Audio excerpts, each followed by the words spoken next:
Welcome back to Winning Isn't Easy. Let's talk more about the arbitrary and capricious hammer that Sedgwick will use and the story of Mr. Keaton.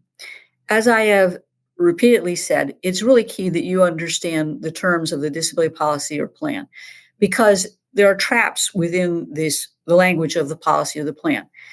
One of the things that you will see, and Sedgwick is famous for this, is when they become the plan administrator, which means that they're going to manage the claim, they want to make sure that in the plan language, there's language that gives them the discretion to interpret the terms of the plan and to make a decision as to the person's entitlement to benefits.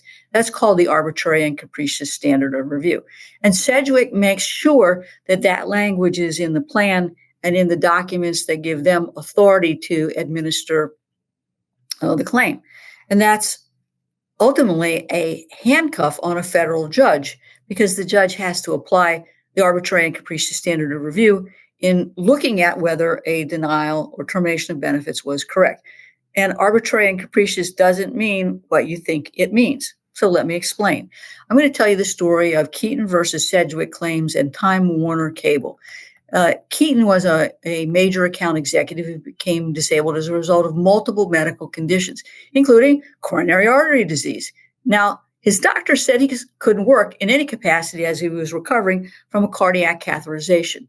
Sedgwick, as they always do, had this claim reviewed by two liar-for-hire peer-reviewed doctors who said he was clinically stable, and there was no objective evidence supporting his disabling claim, disabling symptoms. So the other game that they play is they will deny the claim just before the end of the short-term disability period and before it transitions to LTD. That's important because most of the plans that Sedgwick administers require that a person exhaust their short-term disability benefits before they become eligible for long-term disability benefits. So his claim for long-term disability benefits was denied because he didn't meet the elimination period, wasn't paid the full period of his short-term disability benefits. Now, ultimately, he filed suit claiming that Sedgwick was wrong in denying his claim because they never requested medical records he authorized them to obtain, didn't have an IME, and only made the decision based on the attending physician statement forms that his doctor filled out. So what does the judge do? Well, the judge gets out that plan language and sees that in this case, the plan had given Sedgwick the sole authority to determine benefits and to determine and interpret the entitlement to the interpretation of the plan language and to make that determination of disability.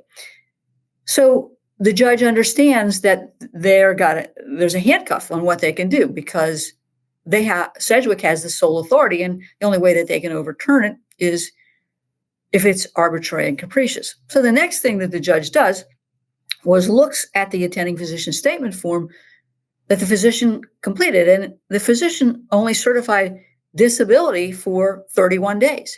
Now, Sedgwick had reached out to his treating physicians to clarify this, and physicians didn't respond. The liar-for-hire peer-reviewed doctor who opined that this was, that he could work, outlined the multiple medical records that they had available for the review. So Sedgwick had the sole authority to decide.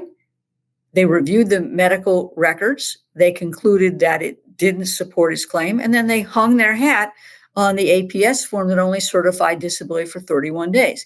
And again, the games that Sedgwick play are enumerated again in this case, but you can see the result is the same. Once again, I think that the proof wasn't there and should have been there if they could get it from the treating physician or get an IME to address this issue. But it was clear from the beginning of reading this case what the result was going to be. Got it? Let's take a break. Are you a professional with questions about your individual disability policy? You need the Disability Insurance Claim Survival Guide for Professionals. This book gives you a comprehensive understanding of your disability policy, with tips and to-dos that will assist you in submitting a winning disability application. This is one you don't want to miss. For the next 24 hours, we are giving away free copies of the Disability Insurance Claim Survival Guide for Professionals. Order yours today at disabilityclaimsforprofessionals.com.